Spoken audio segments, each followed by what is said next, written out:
Shri Radhe Radhe milk centre. हमारे पास शुद्ध दही, दूध, घी, खोवा, श्रीखंड, बासुंदी, पनीर और स्वादिष्ट मिठाइयाँ मिलेंगी।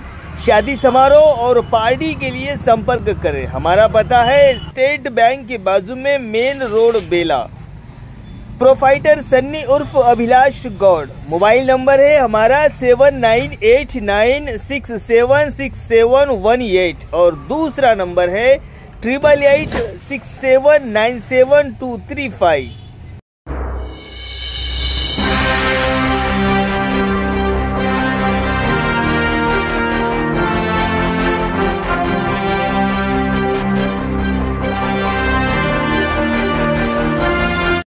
नमस्कार, माय माउली हिंदी समाचार में आपका स्वागत है और मैं हूं शेख इस्माइल।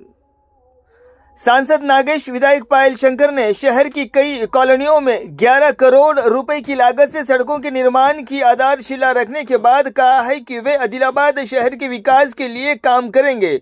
कई सालों से सड़क के बारे में पूछने पर उन्होंने कहा है कि इसे शुरू करने के लिए कदम उठाए गए हैं। इनके अलावा अन्य कॉलोनियों में भी सड़क निर्माण के लिए 40 करोड़ रुपए का प्रस्ताव भेजे गए हैं। उन्होंने कहा है कि मंजूरी मिलते ही वे काम शुरू कर देंगे। पहले वे पार्टी पार्षदों से काम कराते थे, लेकिन लोगों की जरूरतों को पूरा करने के उद्देश्य से वे हर कॉलोनी में सुविधाएं मुहैया कराएंगे।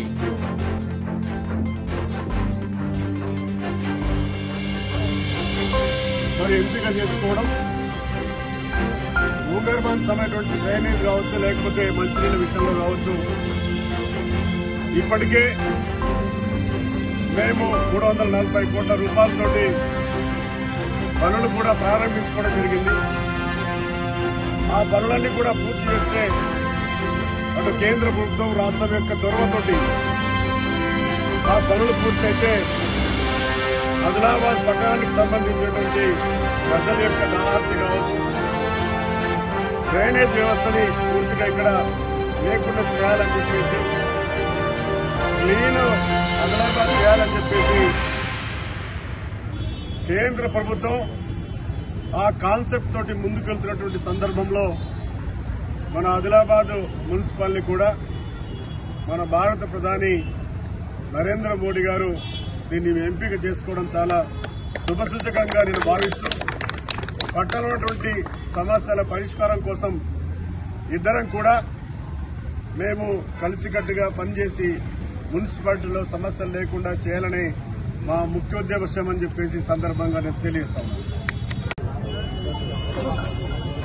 దాదాపు 15-20 సంవత్సరాల నుండి పెండింగ్ లో ఉన్నటువంటి ఆదిలాబాద్ టీచర్స్ కాలనీ రోడ్డు సమస్య ఎప్పుడు ఎన్నికల సమయం వచ్చినా లేదా మిగతా సమయాలలో కాలనీ వాసులంతా కలిసి మా టీచర్స్ కాలనీకి సంబంధించిన ప్రధాన రోడ్డు, ఆ రోడ్డు పూర్తిగా గుంతలమయమైంది, మేము ఎన్నిసార్లు ఎవరికి చెప్పినా కూడా పట్టించుకుంటలేరని అనేక సందర్భాల్లో కాలనీ వాసులు చెప్పడం జరిగింది।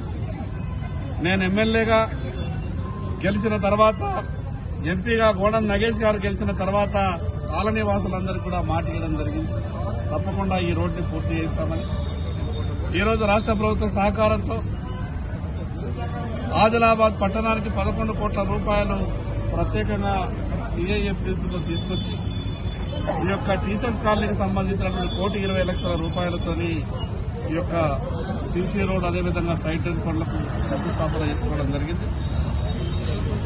ఈ సందర్భంగా అధికారులందరికీ విజ్ఞప్తి చేస్తున్నా, తొందరలో 2 నెలల లోపల ఈ రోడ్డుని పూర్తిగా కంప్లీట్ చేసి కాలనీ వాసులకు ఈ రోడ్డు అందుబాటులోకి వచ్చే విధంగా పూర్తి చర్యలు తీసుకోవాలి। మరి అదేవిధంగా ఈ వార్డుకు సంబంధించినటువంటి పనులే కాకుండా రేపు ఆదిలాబాద్ పట్టణంలో పెండింగ్ లో ఉన్నటువంటి అనేకమైనటువంటి సమస్యల్ని పరిష్కారం చేసుకోవాల్సిన అవసరం ఉంది। దాదాపు మిగతా ఇంకా 40 కోట్ల రూపాయలు నిధులు కావాలని ప్రభుత్వానికి నివేదిక ఇవ్వడం జరిగింది। త్వరలో నిధులు వచ్చిన తర్వాత మిగతా కాలనీలలో కూడా పనులు పూర్తి చేసే ప్రయత్నం చేస్తాం। ఏది ఏమైనా ఆదిలాబాద్ గ్రేడ్ మున్సిపాలిటీగా మారిన తర్వాత అన్ని రకాలుగా ఈ యొక్క ఆదిలాబాద్ మున్సిపాలిటీని అందరం కలిసి అభివృద్ధి చేసుకోవాల్సిన అవసరం ఉంది। మరి అదేవిధంగా ఈ రోడ్డు కొరకైతే ప్రత్యేకంగా కాలనీ వాసులు, నేను ఎక్కడా కూడా నా 30 సంవత్సరాల రాజకీయ జీవితంలో ఒక వార్డుకు సంబంధించినటువంటి పని కొరకు కాలనీ వాసులు అంత మరీ పట్టుబట్టి తిరిగినటువంటి సందర్భాలు నేను చూడలేదు. ఏది ఏమైనా 15-20 సంవత్సరాల తర్వాత ఒక సమస్య పరిష్కారం చేస్తున్నందుకు సంతోషంగా అనిపిస్తా ఉన్నది. ఈ సందర్భంగా ప్రతి ఒక్కరికి విజ్ఞప్తి చేస్తున్నాను, మీరందరూ ఇచ్చినటువంటి సహకారంతో, మీ అందరి ఆశీర్వాదంతో ఆదిలాబాద్ ఎమ్మెల్యే